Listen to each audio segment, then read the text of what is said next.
I'm Carla Matmati, I'm 24 years old, and you would never believe how much life I've lived in those 24 years. When I was 14, I was molested at school. It made me feel like I was nothing. It made me feel dirty. I was just hurting so badly. I didn't care what kind of friends I had, just as long as I was accepted. I really, really love music. I started playing the viola. I think I started singing later. I started playing professionally when I was 14. If I was first chair in the symphony or did well in competitions, that I felt like I was something. That's really the only time that I felt special. I went away to college. I did pretty well at first, but I started partying. We had a party in our apartment and I ended up getting date raped. I honestly thought my life was over. Completely over. I didn't know how to walk through it. I didn't know how to just be a normal person. I was living in a nightmare. I would have done anything at that point to escape what I was feeling. I had started drinking a lot, really heavily. If anything I could get my hands on, I would do. I had tried drugs, marijuana to cocaine. So at night, if I wasn't out at a party, I would just be up or I would pace. One night I was in the hallway just by myself. I just heard a voice say, "I still want you." And every time I say that, I feel it all over again. Because I had a realization, an instant realization that Jesus and God, the God that created everything in the whole world, wanted me. He was telling me that he wanted me and that he had still wanted me.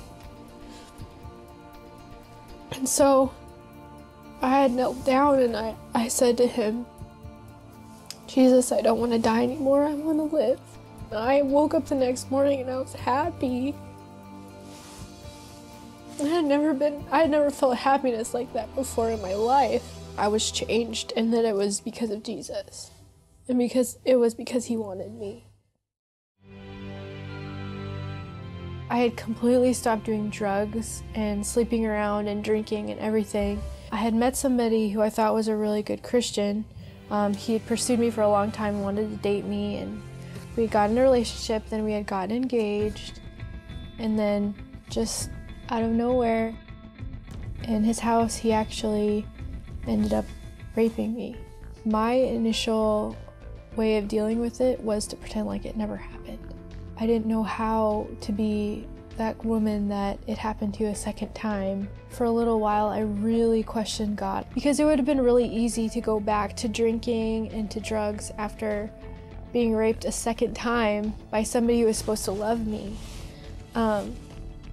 And it had crossed my mind, but immediately I just knew none of those things ever worked, and the only thing that ever worked was Jesus. I would pray, I would just say, "Jesus, I need you," until the pain went away. And eventually, probably a year or so later, someone pointed out that I wasn't the same. I had realized that he had started healing me, healing my heart. I had a friend at the time who was traveling with Eddie James, and they needed a singer, and Eddie had heard a little bit about what I had gone through and wanted to try to help me out. So I went to audition to sing with Eddie James, and I ended up traveling on the road with him for 4 years. And after he had heard my testimony, he had me share my testimony at different churches and conferences and places. I love the way that Jesus loves me in my weakness. We give him all of our junk, we give him all of our pain, and he gives us joy and peace. When it's all said and done, when everything has happened, it's all done, that was the road. As bad as it is, as rough as it is, that was the path that led me ultimately to Jesus, into knowing him, into feeling his love. I just have everything that I thought I never could have. I have a wonderful husband, I have a 5-month-old little girl, I lead worship for children, and some of my best memories in life are when I can put my arms around somebody and I was able to pray for them and start them on the process of their own healing and restoration and their own walk with Jesus.